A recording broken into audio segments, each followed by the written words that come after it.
monde, c'est Adou. Aujourd'hui, on retrouve Sroka pour une review pumping avec la petite Pocket Elite 3.3 et d'un autre côté, le foil S-Foil HA 2000 cm². C'est parti mon kiki. Alors déjà, cette mini Pocket, elle fait 3.3 par 18 de large et je l'ai sortie à 2,5 kg, environ 2,4 kg pour être exact. Elle est livrée dans une petite housse nickel, super bien matelassé. On a à l'arrière une ouverture pour permettre de ranger ta board sans dévisser ton foil, ce qui est super pratique quand tu rentres d'une session et que tu sais que tu vas en refaire une autre dans la journée ou le lendemain. La housse a même une petite aération, ce qui permet que si ça reste un peu humide dans la housse, ben ça ventile un peu quand même. Dans la gamme Sroka, tu avais déjà des pockets un peu plus longues, donc celle-ci a un usage avant tout dédié au pumping, avec une longueur vraiment courte, puisqu'on tombe un peu en dessous des 100 cm, 3.3 ça va donner 98 cm à peu près. L'idée, ça va être d'avoir un minimum d'inertie, un minimum de nose devant le pied avant, et surtout un maximum de rigidité de par la construction, pour être super nerveux, super à l'aise en pumping. Au niveau de la construction, on a un full sandwich carbone, tu as du PVC 3 mm dessus, 3 mm sous la carène, le boîtier est noyé dans le Derex pour un maximum de raideur, et on va retrouver 3 couches de carbone sur les rails. La planche a été faite sans compromis pour avoir vraiment une baramine sous les pieds. Sur le pont, même si cette board est dédiée avant tout au dog start, au pumping, on va retrouver quand même des inserts de strap. C'est assez malin parce que dans un usage wake foil ou plutôt kite foil, on va être content de pouvoir visser des straps dessus. Il y a un plug de leash. Moi, il m'a servi, notamment en foil drive, et je me mets dans la place même d'un enfant qui voudrait apprendre le surf foil avec un mât très court. Une planche de 14 litres comme celle-là pourrait tout à fait faire l'affaire. Donc avoir un leash, c'est quand même bien niveau sécu. Sur le pont, monopade en EVA, super bien, confortable pour les pieds, pas besoin de chaussons pour l'adhérence, été comme hiver. Cette board, tu la retrouves en shop ou sur le site de Sroka. Elle est tarifée à 850 € au moment où je te parle, on est en janvier 2024. Et tout de suite, on enquille sur ce foil. Alors, la 2000 HA, c'est une aile qui fait 1,40 m de large. Sa surface, elle est de 2000 cm². On est sur un ratio de 9,8, donc un ratio plutôt élevé. L'usage, ça va être quoi? Ça va être évidemment dog start, départ ponton, beach start, départ sur le flat en subfoil. Voilà, c'est vraiment avant tout le pumping. Alors moi, l'été dernier, il y a un an, pas l'été dernier, celui d'avant, j'avais ridé en dog start la 1350 lift. Et déjà, je m'étais régalé. Moi, j'aime bien ces ailes avec mon petit gabarit qui vont chatouiller le 1,10 m à peu près. Et j'avais eu une aile qui glissait bien, qui avait une belle portance à basse vitesse, qui conservait de la mania, qui était utilisable en surfoil. Là, on est un step au-dessus là. C'est quand même en termes d'envergure, hein, on rajoute quand même 30 cm, c'est pas rien. Donc on est vraiment sur un foil optimisé pour être utilisé à basse vitesse, pour pomper sans se cramer, mais pomper longtemps. Alors le foil complet, quand il t'est livré avec le mât, le fuselage, l'aile avant, le stab, tout est livré dans un beau sac de transport bien qualitatif. Dedans, tu vas retrouver l'outillage, la visserie, les ailes avant et stab sont protégés dans des housses individuelles, ce qui est bien. Au niveau du mât, j'ai testé donc ce foil avec le mât aluminium. Vous savez qu'il y a un mât Elite Carbone qui vient de sortir et qu'on aura l'occasion de tester rapidement sur la chaîne. Le mât aluminium est un mât vraiment rigide, axé rigidité. Il a une épaisseur que moi je mesure aux alentours de 18. La marque le donne pour 18,5. Donc on joue entre 18 et 18,5 a priori. On a une corde de 120 mm qui est fixe. L'épaisseur est également fixe sur toute la hauteur du mât. Alors moi j'ai testé ce foil avec le mât aluminium de 80 cm. 80 c'est bien parce que ça permet de faire de la wing, du dog start, du surf foil. Tu fais un petit peu tout avec cette taille et c'est compatible avec un peu tous les supports. Évidemment si tu descends en dessous à 70 cm, tu vas maximiser encore plus ta rigidité, ce qui est plutôt intéressant. Pour du beach start aussi ça va être intéressant. Mais sinon, pour l'apprentissage surf foil aussi, sinon le 80 cm est intéressant parce qu'en dog start au départ ponton, si vous évoluez sur des pontons un petit peu hauts, vous n'aurez pas à être trop plié pour faire votre départ. Vous pourrez vous redresser un petit peu, surtout pour nos copains qui sont grands là. Ça aide d'avoir un mât avec un peu de longueur. Pour le reste, sur la gamme, tu vas avoir des mâts alu qui sont proposés en différentes tailles, 55, 70, 80 et le plus grand 90 sur la version alu. Le mât Elite Carbone vient de sortir, c'est un mât qui va être beaucoup plus fin, qui va avoir une glisse vraiment optimisée, on va conserver une très bonne rigidité, il va moins être adapté à des ailes d'envergure aussi énormes que la 2000 HA, mais ça va être très intéressant en vague, en wing, pour aller chercher vraiment la perf et la vitesse. Là, on est resté sur l'alu, qui est l'option qui va vous offrir le plus de rigidité avec une aile de cette envergure. Le fuselage est en aluminium, on a le fuselage de pumping qui fait 68 cm, avec un emplacement du mât par rapport à la front wing, au bord de fuite de la front wing, qui est optimisé pour avoir un maximum d'appui, pouvoir vraiment pomper sans effort sur le flat. Il existe d'autres tailles de fuselage, on a le 56, on a le 62, plus pour de la wing ou du surfoil pour optimiser la mania. Là, on ne cherche pas la mania, on cherche à optimiser la capacité à pomper avec un minimum d'effort encore une fois. Donc une stabilité en tangage la plus importante qui soit. Au niveau de l'assemblage, c'est hyper simple. Tout est en visserie M8, stab, front wing avec une grosse patte plate et on a 3 vis, c'est ça. Et on va avoir 2 vis M8 pour le mât. À noter que le mât s'emboîte directement dans le fuselage, on n'a pas de doudade ou de pièces intermédiaires. Et au niveau de la platine, on a un système d'attache rapide, ce qui permet de laisser visser les T-nuts avec les vis et d'insérer le mât très rapidement, d'avoir juste à le verrouiller en place pour aller rider.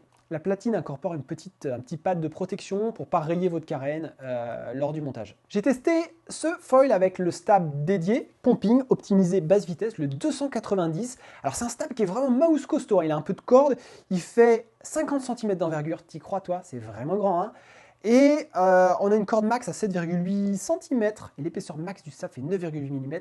Il est assez balèze ce stab. A noter que sur la 1350 Lift, j'utilisais à fond le stab et les autres ailes de la gamme, même en surfoil, j'utilisais exclusivement et à fond le stab 180 qui fait 38 cm d'envergure. Sur les prix, au moment où je te parle, ce foil complet avec l'aile, le mât, le stab, le fuselage, la visserie, le package est livré à 1299 €. Il n'aura pas échappé à ma balance, foil monté complet, 5,4 kg. On passe tout de suite au débrief terrain.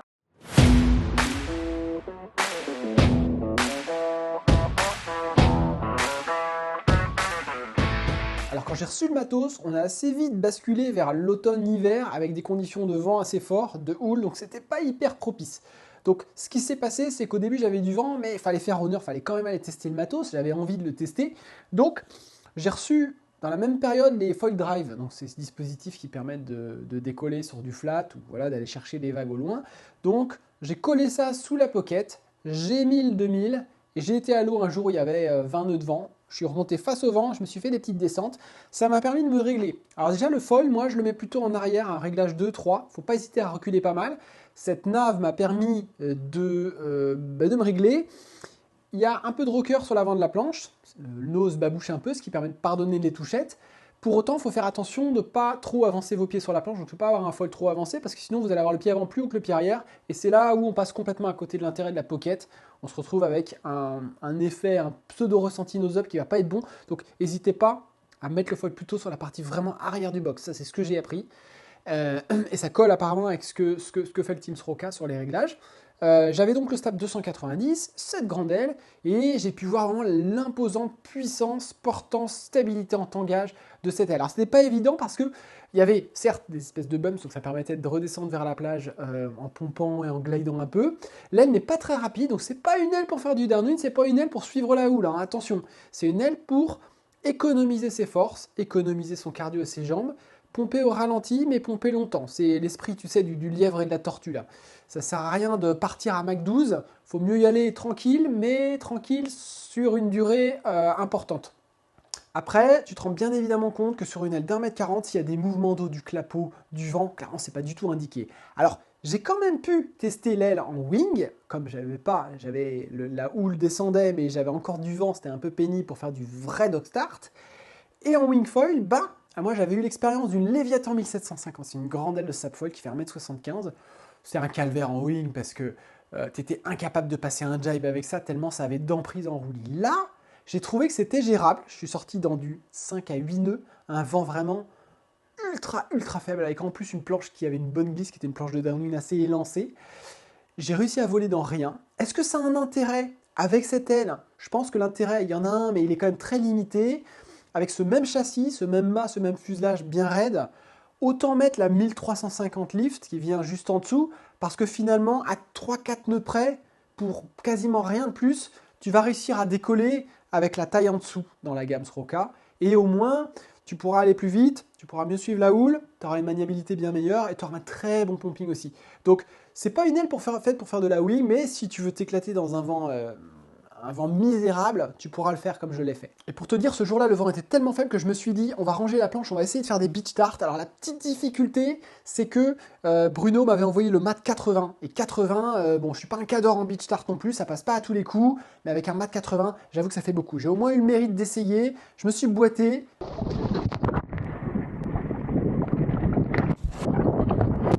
Un peu en échec sur cette tentative, mais j'ai essayé et je pense que cette aile est très adaptée. Les jours où c'est glacis, l'été, si tu prends le petit mât qui va chercher plus aux alentours de 70, là, ça peut être un setup intéressant pour partir de la plage et aller faire des ronds dans l'eau.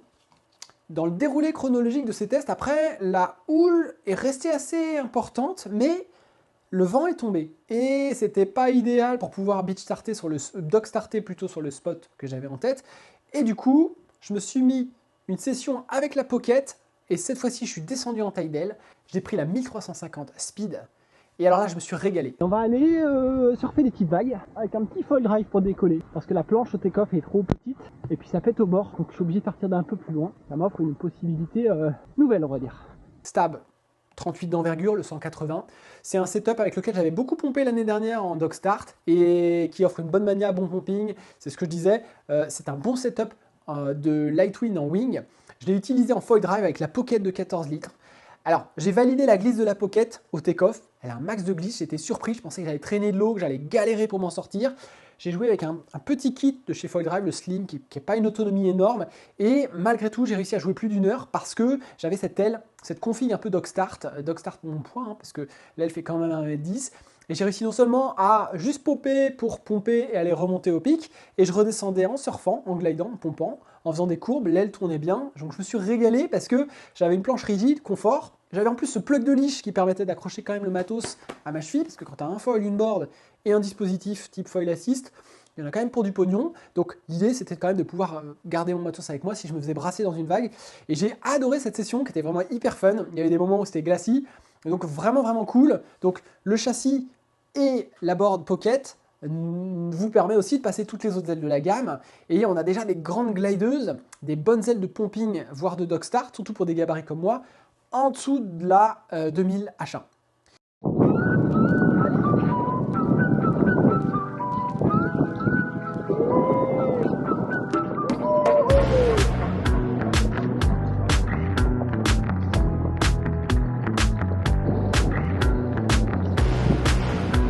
Allez, on part à la chasse à la mémère.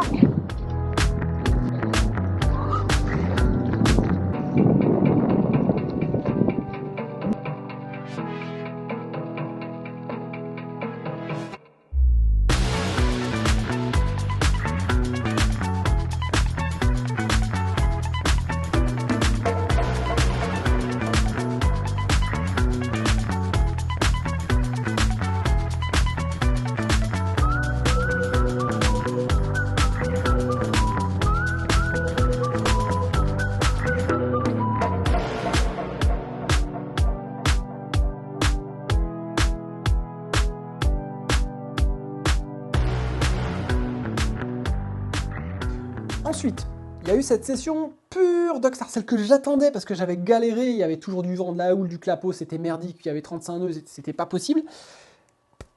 J'ai été au spot le matin, j'avais repéré la veille qu'il y aurait des conditions glacis de chez glacis, miroir, 0 nœud de vent, tellement flat que presque déroutant parce que j'avais pas de repère de relief sur l'eau. Et donc je suis parti avec cette grande 2000 pour une découverte avec le Stab 290 HA. Alors déjà, ce qu'il faut, c'est surtout pas partir dans une logique de petite aile dog start. Petite aile dog start, c'est la 1350 livres, c'est une petite aile en fait. On ne court pas au ponton. On saute sur la planche en s'écartant du ponton et on laisse glider. On a du temps, pas la peine de courir, pas la peine de pomper immédiatement. Avec cette aile, en fait, si tu pars parallèle au ponton, bah déjà tu vas taper dans les éventuels piliers qui tiennent ton ponton. Et puis, si tu cours, ça sert à rien, parce qu'en fait, elle glide tellement bien que tu vas cramer de l'énergie pour rien, tu risques de te déstabiliser. Donc, on a plus l'approche de la pichenette, je saute sur la planche, je me laisse glider, je commence à pomper doucement au début, et après on accélère un peu.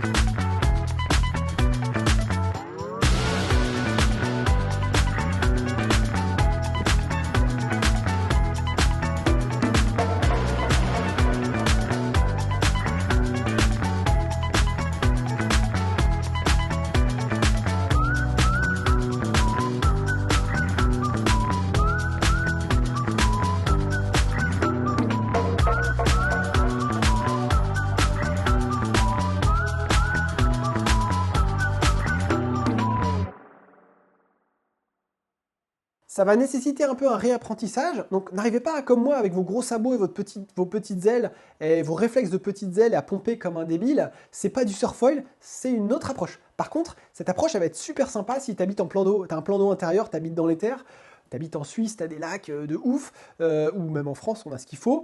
Tu vas avoir un engin de presque balade endurance qui va te permettre de faire du ponton à ponton de manière super sympa.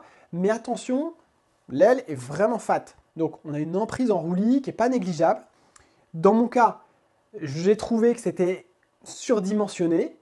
Je pouvais m'y habituer, mais ça restait quand même assez physique parce qu'en cas d'erreur de mouvement, il fallait vachement être dans l'anticipation, plus encore qu'avec des ailes de 110. Par contre, pour revenir sur le combo de la Pocket, avec les ailes plus petites comme la 1350, je me suis régalé parce que j'avais la compacité d'une petite planche rigide. Je conservais du volume, parce que 14 litres, c'est pas rien, c'est pas 8-10 litres comme ces pockets qui vont peser un peu moins, qui vont plus chatouiller les 1,8 kg, un peu en dessous des 2 kg, mais qui n'ont aucune flottabilité. Là, on a une 14 litres, donc quand tu tombes, tu peux quand même t'appuyer un peu sur ta planche et ramer. Tu vas t'aider un peu la planche pour revenir au ponton.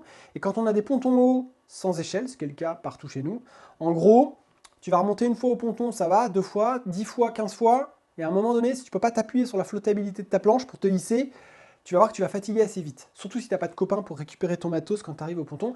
Donc là, la Pocket, elle garde un petit litrage sympa pour la pratique. Ce que j'ai trouvé bien, j'ai essayé de conclure et de positionner un peu ce matos. Pour le foil, si tu as un gros gabarit, pour une fois, tu vas pouvoir ne pas râler. Souvent, les gros gabarits se plaignent que tout est conçu pour les plus légers. Oui, mais moi, je suis lourd, j'arrive pas à voler, tout ça, j'arrive pas. Là, t'as pas d'excuse. T'as un foil qui a une emprise énorme. Pour le coup, pour moi, il est trop grand, limite. Donc si tu fais 85-90 kg, tu auras de la portance, tu auras de la rigidité, tu auras de quoi glider, tu auras de quoi pomper. Le stab, il est mastoc, donc tu peux vraiment taper dedans avant de décrocher. Tu vas pouvoir y aller. Donc on a un foil qui va convenir au gros gabarit. Si tu es plus petit gabarit comme moi, peut-être que tu seras plus à l'aise avec une 1350 lift, garde un peu d'épaisseur, qui a de l'appui, qui a de la mania, qui aura peut-être une polyvalence, qui aura même sûrement une polyvalence pour faire du wing light wing, du surf foil dans les toutes petites conditions. Donc ça c'est sympa, tu peux la beach starter aussi. Pour le beach start, clairement, cette 140 de large par 2000 cm2 va être vraiment indiquée en ma-cour pour l'été. Sur la Pocket, sympa, on a globalement, mais ça c'est vrai pour le foil aussi, le foil sera à 1299 €. On a la Pocket qui est à 850 €. Il y a un autre modèle de Pocket, un petit peu moins cher, mais qui n'a pas la même construction, qui est un peu moins haut de gamme, c'est pas la Pocket Elite. Donc, vous pouvez aller voir sur le site. Cette Pocket, ce que j'aime bien, c'est que pareil, on ne l'a pensé pas que pour l'utiliser dans un usage. On ne s'enferme pas dans le dock start et le pumping, tout comme le foil. Le foil, tu peux mettre des plus petites ailes, tu peux mettre des ailes de wing pour tartiner, tu vas garder le même fuselage et le même mât, ça va marcher. La Pocket, je vais aller faire du kite foil, j'ai des inserts de strap, je peux mettre mes straps, aller me mettre des runs avec le mât Elite 85 et une petite aile de 600-700 cm2 si j'en ai envie. Donc en résumé, je pense que pour un gabarit comme moi, on flirte avec la limite au niveau des envergures, avec la limite tolérable pour pouvoir gérer cette portance qui est massive, mais qui va par contre être hyper bénéfique pour un gabarit normal qui va peser au-delà des 75 kg, 75-80 kg. Donc ça c'est bien. Pour le reste, le matos Roca reste fidèle à son créneau de départ. C'est un matos qui marche bien, qui est bien conçu, qui est robuste, qui va durer, qui va convenir en termes de rigidité pour tous les formats et types de gabarits. Donc ça c'est bien. Et pour autant, et j'ouvrirai là-dessus en conclusion, il y a le Elite qui arrive, toute une gamme de planches carbone qui va viser vachement plus les pratiquants un peu énervés qui veulent de la rigidité dans l'esprit de cette Pocket, mais sur des volumes wing, sur des volumes surfoil. On va bientôt tester une 32 litres de la gamme des nouvelles planches de wing. Le mât Elite, il y a des nouvelles ailes aussi qui sont sorties. C'est super intéressant parce qu'on reste sur le créneau accessibilité, robustesse, rigidité de départ, mais on va aussi aller chatouiller de plus en plus la case pratiquant, énervé, avancé, voire expert. On reparlera bientôt des nouveautés Roca. D'ici là, je vous dis à plus. C'était Adou. Bonne session. Bye.